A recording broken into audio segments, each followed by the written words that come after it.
If you ever had a friend you called brother, sit tight, because this story will shake you. What would you do if the person you trusted most became your worst betrayal? Watch till the end. You won't forget it.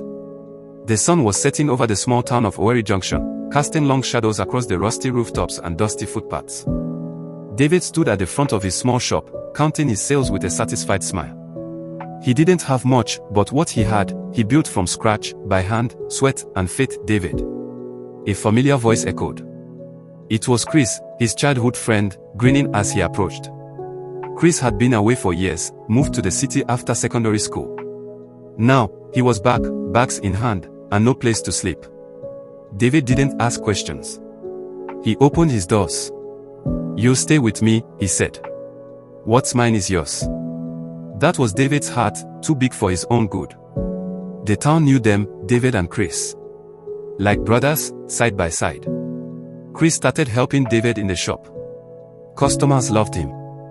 He was fast with words, charming, and friendly. Within months, the shop doubled in profit.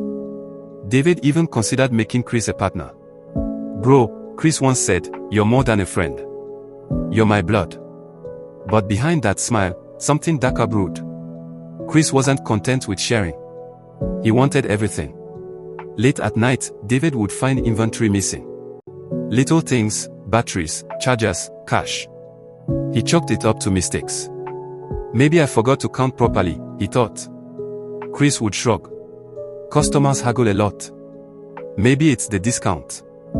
But Mama Peace, the old woman who sold roasted plantain nearby, whispered to David one day, "Not all hands that help you are clean, my son."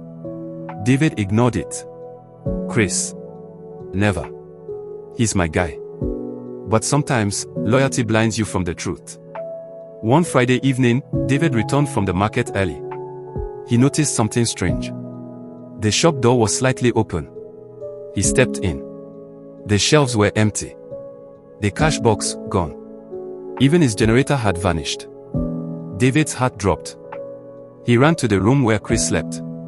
Empty. His bag, gone. His number, switched off. David stood there, shaking. Not from fear, but from disbelief. His brother, his friend, had robbed him clean. News spread like wildfire. Some neighbors shook their heads. "I warned him," Mama P said, sighing. Others said, "You never really know people until money enters." But David didn't curse. He didn't shout. He just locked the shop, walked home, and sat in silence. He didn't cry. But inside, something in him broke.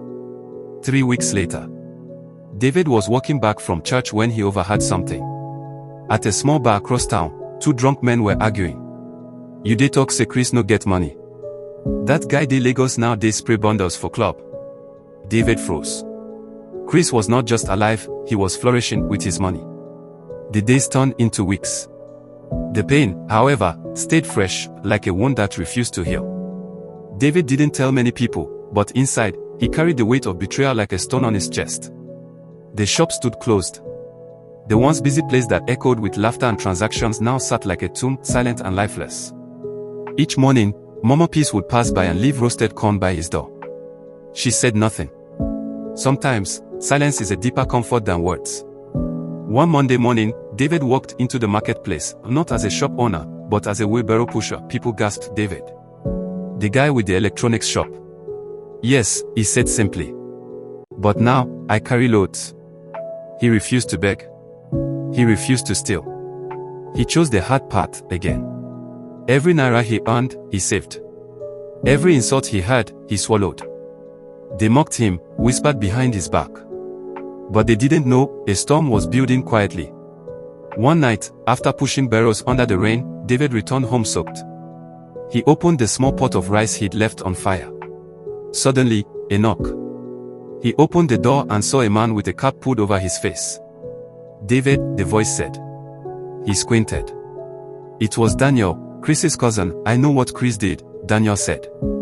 "He's in Lagos, but the way he's living, it won't last." David stared. "Why are you telling me this?" "Because he hasn't changed. And is dragging others down with him. He's now mixed with real criminals. You were the only person who helped him." And he destroyed you. Then he handed David a brown envelope.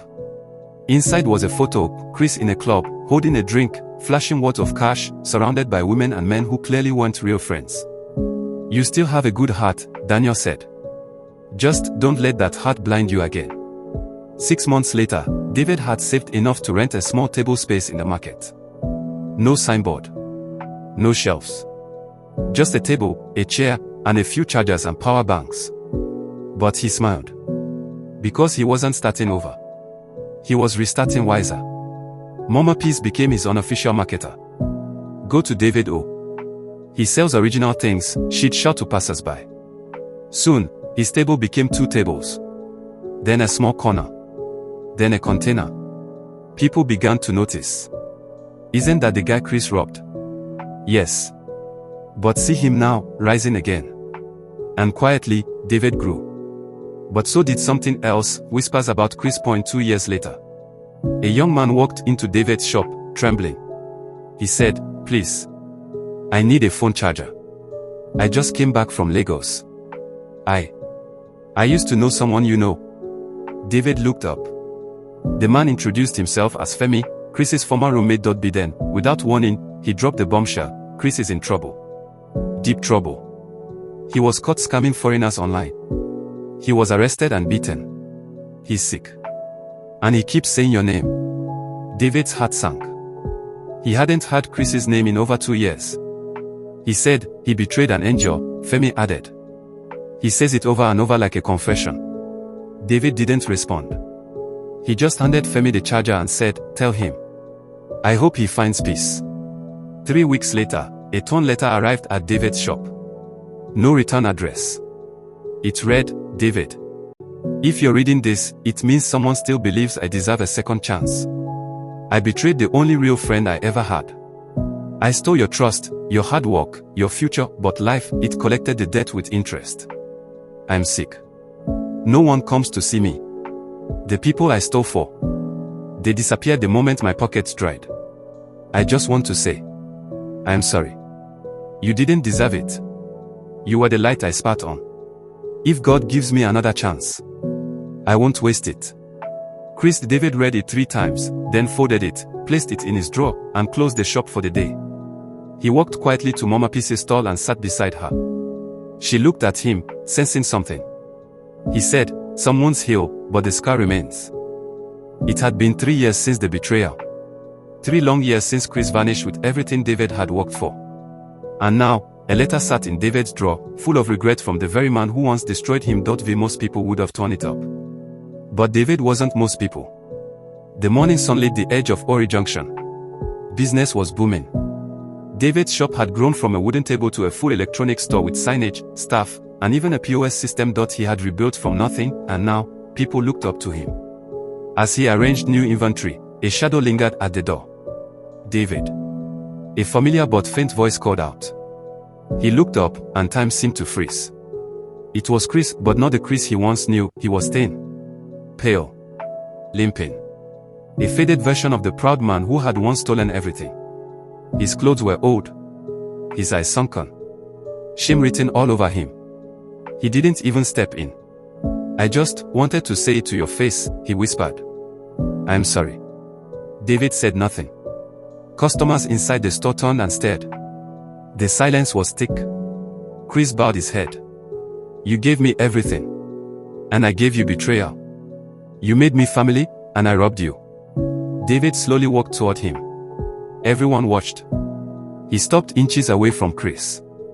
He could see the guilt, the emptiness, everything karma hadn't spared. "You broke me," David said calmly. "You didn't just steal my money. You stole my trust, my peace, my time." Chris's knees gave out. He collapsed on the floor, crying. "I've been beaten, jailed, used, rejected. I came back because I have nothing left. I just want forgiveness. I don't deserve it, but I need it." David looked at him for a long time. Then, slowly, he knelt beside him, put a hand on his shoulder, and said, "I forgave you the day you left. Not for you, but for me. So I could live again." Chris wept harder. Not because he was forgiven, But because he knew he didn't deserve it, David didn't take Chris back into his business. Some wounds heal, but not all doors reopen. But he did something no one expected. He gave Chris a job in a neighboring town. Simple. Clean. No temptation. He paid the first month's rent for him. Bought him decent clothes. Gave him transport fare. And said, "This is not a reward. It's a test. What you do with it is up to you." Chris held the envelope with trembling hands. "Why are you helping me?" David looked him in the eye. "Because once upon a time, I loved you like a brother. And because when God shows us mercy, we pass it on." Months passed. Chris didn't disappear this time. He worked hard. Showed up early. Slept hungry when necessary. He avoided old friends. Stopped lying. Even started attending evening Bible classes. David didn't visit. He didn't need to. But he had things. That new guy at the phone shop. Very humble. Very quiet. One day, David received a small envelope. Inside was a note from Chris. "This is the first profit I made honestly. I'm sending it back, not to pay you back, but to honor what you taught me, that people can rise again, the right way." One rainy evening, David stood at his door, watching the clouds rolling. Mama Peace walked over, carrying warm roasted corn. "I heard Chris is doing better," she said softly. David nodded. "Yes. Life broke him, but grace is rebuilding him." She smiled. "You planted a seed where everyone else saw dry ground." David looked up at the sky. "Sometimes," he said, "the ones who hurt us the most are the ones crying silently for a second chance." Moral lessons: true friendship is tested in betrayal, not in celebration. Helping someone doesn't guarantee they won't hurt you. But don't let their evil destroy your goodness. Always treat others with grace, even when they don't deserve it. Because the world needs more mercy than revenge. If this story touched your heart, share it with someone who needs to hear it. Leave a comment. What would you have done if you were David? Like, share, and don't forget to follow for more real-life moral stories that open eyes, touch hearts, and teach deep lessons.